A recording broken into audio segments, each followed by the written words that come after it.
Hello, my name is Lauren Piersza, and my presentation will be on Augustus's statues. In order to know the reason for the many statues of Augustus, we will first have to look at the background information on what made him a respected and successful emperor. Gaius Octavius, better known as Augustus, was born on the 23rd of September in 63 BCE. His great-uncle was military and political leader Julius Caesar, who adopted him into his family. After the assassination of Julius Caesar, Augustus was named the heir of the ruler of Rome. He was a victorious military leader who sought to restore order in Rome. The first photo is a statue of Augustus as the Pontifex Maximus, which means the high priest, which was the most important position in Roman religion. He self-appointed himself this position in an attempt to become more influential in most aspects of Roman life. This was controversial within the religious community as it was viewed by some as a political reason rather than a primarily religious one. Not only was he the reigning political leader of Rome, he now possessed the title of the head of religion as well. He is seen wearing a veil, which was typically worn for a sacrifice, which was part of religious traditions in Rome. Back to his great-uncle, Julius Caesar, he was greatly loved by many citizens in Rome. Some and several allies formed the Second Triumvirate to hunt down the assassins of Caesar and political rivals who had opposed his rule. This furthered the support of Augustus as emperor because those who supported Julius Caesar would have respect and support for him. Along with his multiple victories and battles during his reign, he also bettered the Roman Republic by creating plans for reform and reconstruction. He created peace with the Pax Romana, which was a peace treaty that allowed for the growth and stability to prosper within the Republic. This furthered the admiration and respect of the citizens he ruled over.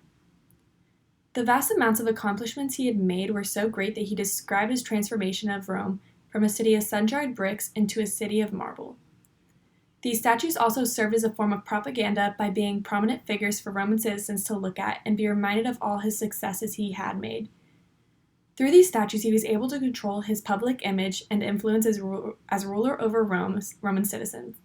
His statues idealized the perfect Roman leader instead of including realistic physical human attributes such as his actual age at the time.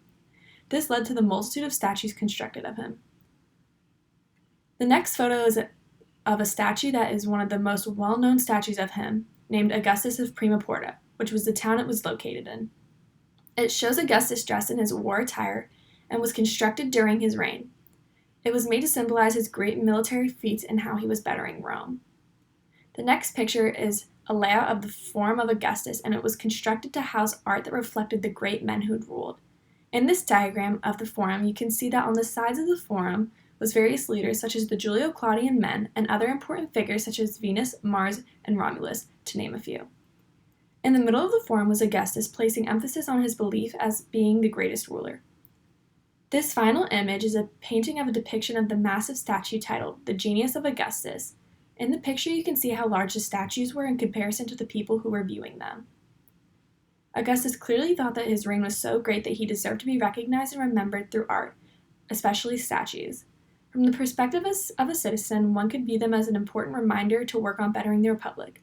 But in more recent times, statues of Augustus that were ordered to be made of him could be seen as bold and cocky since they were not made out of respect and admiration from a citizen, but qualities he saw within himself. Thank you.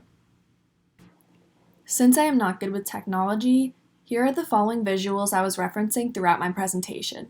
This is Augustus as Pontifex Maximus. This is Augustus of Prima Porta. This is the layout of the Forum of Augustus. And finally, this is the image that depicts how large the statues were.